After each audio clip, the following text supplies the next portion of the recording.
Hello बच्चों। Logarithms. आज हम लोग लॉगरिथम्स के बारे में बात करेंगे। इनके फॉर्मूलों को समझेंगे, ये क्या है, इनका मतलब क्या है, वगैरह वगैरह। अक्सर बच्चे क्या करते हैं, लॉगरिथम्स के फॉर्मूले को या मैथमेटिक्स में कई बार फॉर्मूलों को याद करते हैं, रटा मार लेते हैं और फिर उससे इसके प्रॉब्लम सॉल्व करके काम चलाते हैं। ये कुछ हद तक ठीक है, कहीं तक आप जो भी चाहते हो उससे कुछ हद तक ये मदद करेगा।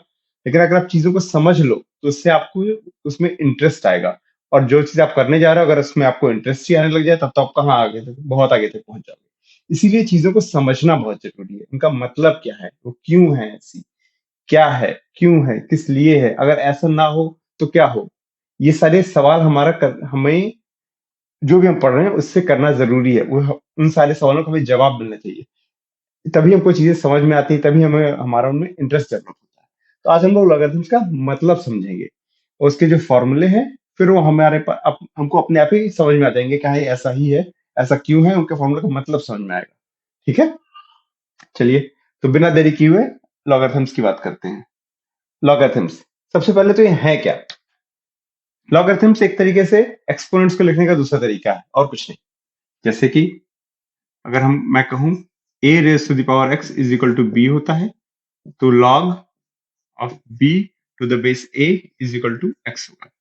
इसमें हमने क्या किया, a को यहां रख दिया, b को यहां ले आए, x को यहां रख दिया। इसको कहते हैं एक्सपोनेंट या इंडेक्स। और ये a है आपका बेस। बेस एक्चुअली लॉग के फॉर्म में कहते हैं, पर a का एक्सपोनेंट अगर x है तो इसका मतलब है a को a से ही x बार मल्टीप्लाई किया गया तो रिजल्ट आया b। और उसी को दूसरे तरीके से लिख दें कि अगर रिजल्ट b है और a को मल्टीप्लाई कर रहे थे तो कितनी बार मल्टीप्लाई किया तो वो x है। ये लॉग है, लॉगरिथम से ही होते हैं।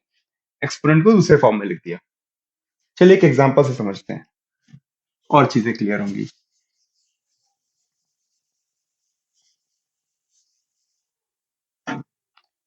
एक एग्जांपल ले लेते हैं, 2 raised to the power 4 is equal to 16।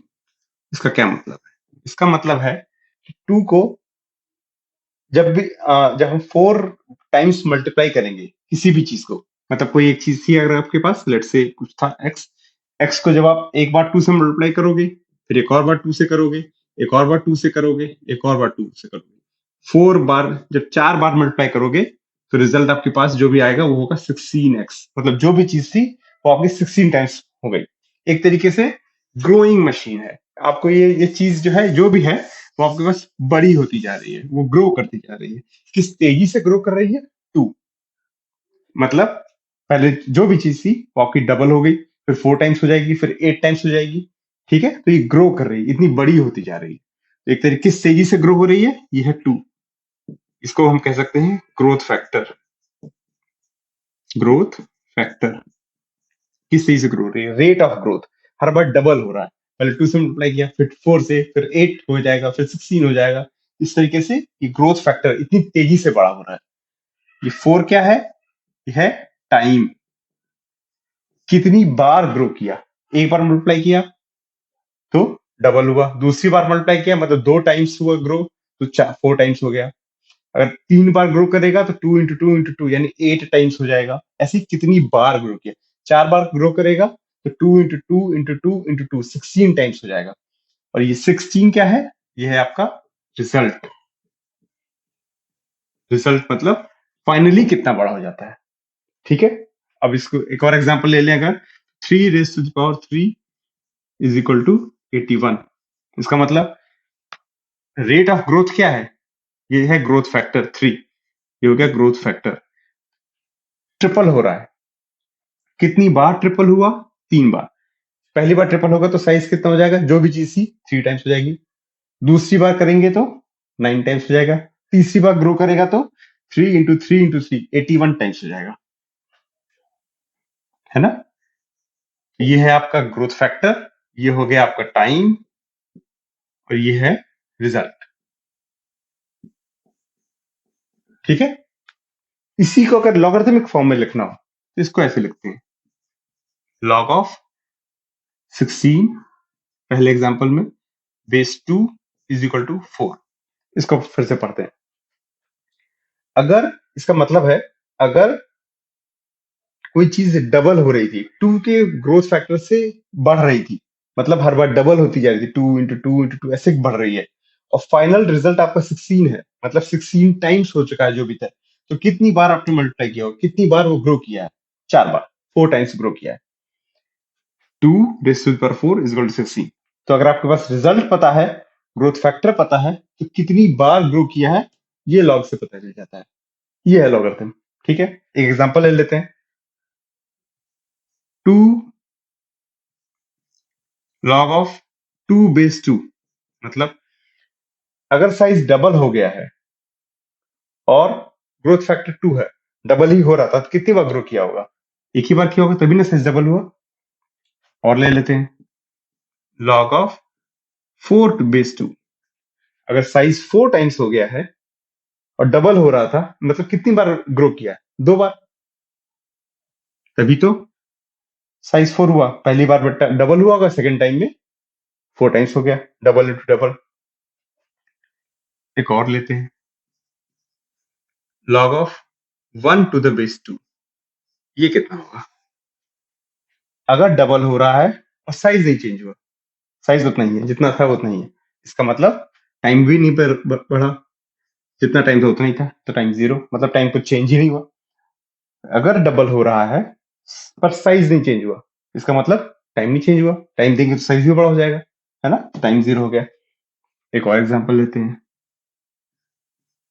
log of 1/2 to the base 2, ये क्या?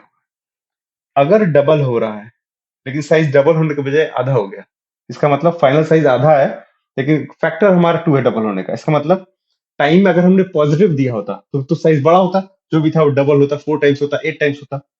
टाइम निगेटिव रहा होगा, मतलब टाइम में पीछे गए होंगे, तभी वो साइज उसका बढ़ने के बजाय आधा हो गया है। कितनी बार? -1, क्योंकि आधा हो गया।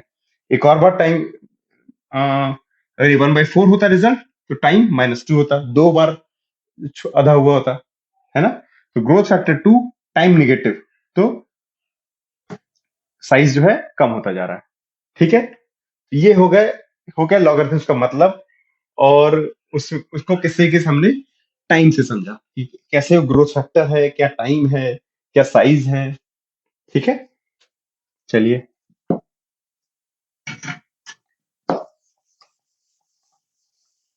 अब लॉगरिथम्स के फॉर्मूलों को समझना बहुत आसान हो जाएगा, इनका मतलब क्या है। जैसे कि मान लेते हैं लॉग ऑफ 16 निकालना है, ये हो जाए, इसको लिख सकते हैं एक तरीके से बेस टू 8 into 2, है ना। 16 टाइम्स अगर साइज हो गया फाइनली, इसका मतलब है पहले 8 टाइम्स होगा, फिर उसका डबल हुआ, है ना।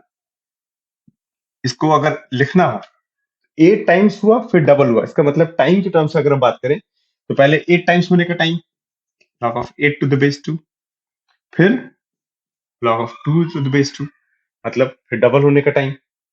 ये टाइम क्या होगा? टाइम मल्टीप्लाई तो होगा नहीं, सम होगा। मतलब क्यों? क्योंकि पहले 8 टाइम्स हुआ, उसमें टाइम जो भी लगा T1 लगा, ठीक है, और फिर उससे भी डबल हो गया इंटू 2, तो फिर टाइम प्लस कितना टाइम और लगा, और डबल होने में 8 टाइम्स होने का टाइम, फिर डबल होने का टाइम, इन दोनों टाइम को जोड़ दो, आपको 16 का आ जाएगा। यही आपका जनरल फॉर्मूला है एक तरीके से, log of a into B is equal to log of a plus log of b। बहुत सिंपल है, अगर वैसे हम लोग याद करते थे, अब हम इसका मतलब समझ में आ रहा है, क्योंकि ये ए इंटू बी होने का टाइम बता रहा है, तो पहले ए का टाइम फिर बी का टाइम जोड़ दिया। अब दूसरा पार्ट भी बहुत आसान है, ये हमारा पहला फॉर्मूला हो गया। दूसरा क्या है? log of A upon B. जब मल्टीप्लाई हो रहे थे तो टाइम हमने जोड़ दिया था, अब क्योंकि साइज पहले ए टाइम्स होके फिर अपॉन बी, आधा उससे छोटा हो रहा है, इसलिए टाइम क्या होगा? माइनस, कम हो जाएगा। वही बस सिंपल सी बात। तीसरा formula log of 1 to the base a, ये कितना होगा? ये होगा 0 हमेशा। क्यों? साइज नहीं चेंज हुआ, ग्रोथ फैक्टर कुछ भी हो, अगर साइज नहीं चेंज हुआ मतलब टाइम हमेशा जीरो रहा होगा, तो याद करने की जरूरत नहीं, लॉग वन किसी भी बेस पे कोई भी ग्रोथ फैक्टर हमेशा जीरो होगा, क्योंकि हमने टाइम दिया ही नहीं उसको चेंज होने का, उस जो जिस साइज पे था उसी साइज पे है ना। चौथा फॉर्मूला देखते हैं, log of A to the base A, ये कितना होगा, हमेशा वन होगा। क्यों, ग्रोथ फैक्टर ए है, फाइनल साइज ए है, मतलब एक ही बार में मल्टीप्लाई किया होगा तभी फाइनल साइज ए हो गया, तो टाइम लगा वन, कितनी बार किया था, वन बार, तभी तो लॉग ए बेस ए वन होगा हमेशा। पांचवा एग्जांपल देखते हैं, log of a b to the power n is equal to n log a। इसका क्या मतलब है कि जो भी है a की पावर n, इसका मतलब है a into A into A into A N times, मतलब n बार मल्टीप्लाई हुआ है। इसको लिख सकते हैं इस तरीके से, log of a raise to the power n का मतलब क्या हो गया, log of a plus A होने का टाइम प्लस एक और बार ए होने का टाइम, क्योंकि एक और बार ए टाइम्स हुआ था, ये ए मल्टीप्लाइड ए ऐसे ऐसे है ना, एक और बार ए, फिर इसका इतने का टाइम, फिर से लॉग ए प्लस ऐसे करते हुए लॉग ऑफ ए, कितनी बार, जितनी बार ये ए था एन बार, तो एन बार लॉग ए जोड़ने का मतलब हो गया एन लॉग ए, यही तो लिखा है। अगर A multiplied by A N times करोगे, मतलब एन बार उसका साइज बड़ा हो रहा है, एन बार किया है टाइम, तो टाइम कितना हो जाएगा, एन टाइम्स एक बार होने में, साइज ए होने में कितना टाइम लगा, प्लस साइज ए होने में कितना टाइम लगा, प्लस साइज ए के होने में टाइम कितना लगा, कितनी बार, एन बार, तो एन टाइम्स लॉग ए। ये लॉगरिथम के बेसिक फॉर्मूले, जिसको हमने अब इस बार समझ लिया है, ठीक है। तो एक तरीके से हमने क्या किया, लॉगरिथम्स के फॉर्मूले को याद नहीं किया है, उनको समझ लिया, उसका मतलब क्या है, वो किस तरीके से हमने उनको टाइम के साथ उनकी एनालॉजी ड्रा करी, क्या उनका मतलब होता है, किस तरीके से एक्सपोनेंट्स को ही दूसरे तरीके से लिखने के को ही लॉग कहते हैं, कोई नई चीज नहीं है, एक्सपोनेंट्स को ही हमने बस दूसरे तरीके से लिख दिया, तो वो लॉगरिथम्स बन गए, और उसका मतलब क्या है ये डिराइव कर लिया, ये फॉर्मूले हमको बेसिक समझ में आ गए। तो इस तरीके से जब आप लॉगरिथम को समझ लोगे, इनका मतलब समझ लोगे, ये क्या है, इनके फॉर्मूलों का क्या मतलब है, तो आगे जाके आपको लॉगरिथम से इंटरेस्ट भी आएगा, इंटरेस्ट आएगा तो आप इनके प्रॉब्लम्स को और अच्छे से और मन से सॉल्व करोगे। तो जो भी आप करना चाह रहे हो, आगे आईआईटी की तैयारी हो या कॉम्पिटिटिव कोई और कॉम्पिटिटिव एग्जाम हो या कुछ भी हो, आप आगे पढ़ाई कर रहे हो, जो भी चीज कर रहे हो, उसमें आपको बहुत सफलता मिलेगी, अच्छा लगेगा, आप आगे जा सकते हैं उसमें, ठीक है। तो ऐसे लिए चीजों को समझना चाहिए। ओके, चलिए, थैंक यू।